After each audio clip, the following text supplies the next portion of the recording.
All right, today we're going to break down this really fascinating framework from our source material. It's called the 5 Pillars of High-Value Social Presence. Basically, it's a guide to making sure you're not just seen, but that you're truly heard. So, have you ever been in a meeting or maybe just a social get-together and you just feel completely invisible? You know that feeling, right? Where your ideas just seem to vanish into thin air while other people just effortlessly command the room's attention? Well, it turns out there's this kind of unwritten code to being heard and respected. And it has nothing to do with being the loudest person in the room. It's all about understanding social value. And today, we are unlocking that code. Okay, our first pillar is something you can literally start using immediately, and it is so powerful. It's the art of the pause. The whole idea is simple. You control the pace, you control the room. So what is it exactly? Well, it's the conscious, deliberate act of delaying your response. You know, someone asks you a tough question, and instead of jumping in with some knee-jerk answer, you just take a second. You take a beat. That tiny little act, it signals that you're thoughtful, it makes people lean in a little closer, and it subtly puts you in control of the whole conversation. And you can really see the difference here, right? The low-value action is that instant reaction. It's driven by this impulse to prove yourself or to please someone, and it often just comes across as needy. But the high-value action, that's a considered response.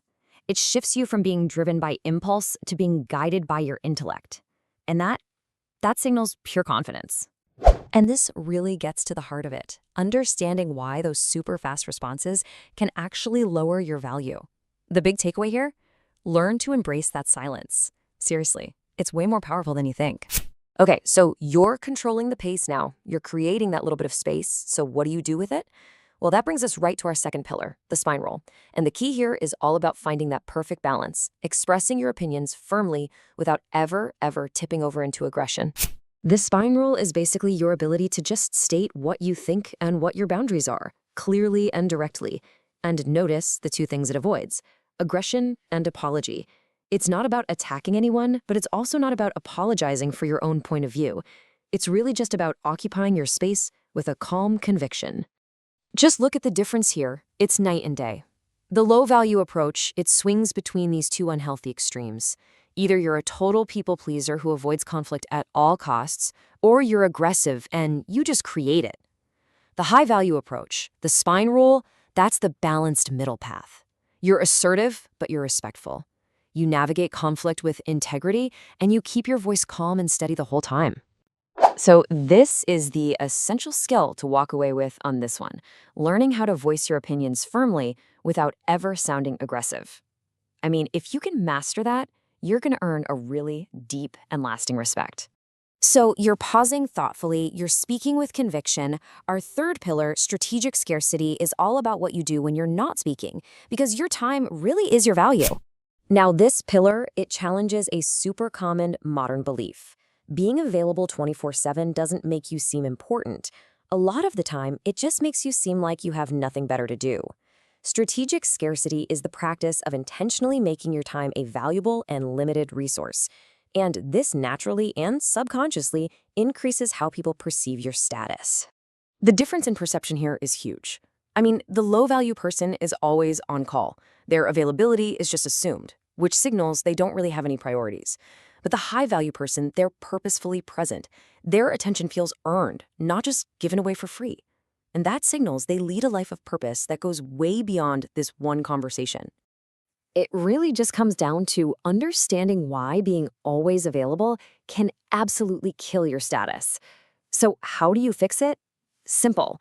Become the master of your own time. All right, so far, we focused a lot on what you say and when you say it. Pillar 4 is about something just as important, if not more so: confident presence cues.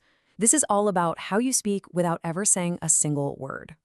Think about it. These are the signals your body is sending out constantly. Your posture, your eye contact, the way you move, they all form this subconscious language that just broadcasts your level of self-assurance to everyone around you.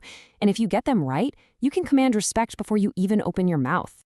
And it's wild because we all know these cues intuitively. We all recognize the low-value ones, right? The shifty eyes, the slumped shoulders, the nervous fidgeting.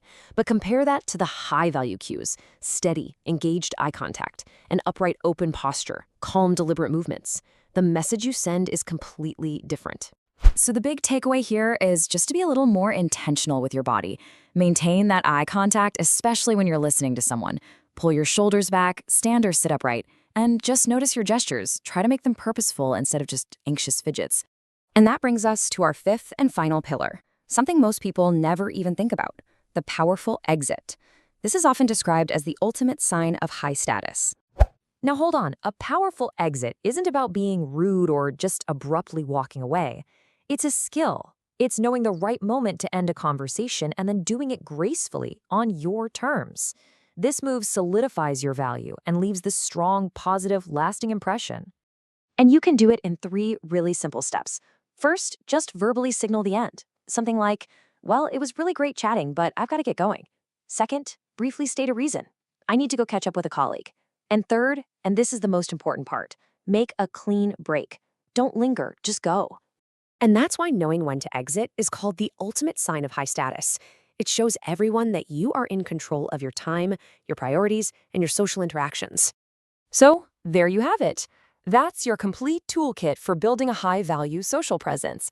The art of the pause, the spine rule, strategic scarcity, confident presence, and of course, the powerful exit. Each of these pillars builds on the others to create this really powerful effect, and it can transform how you're perceived and, more importantly, how you feel. So the only question left is, which pillar are you going to start building first?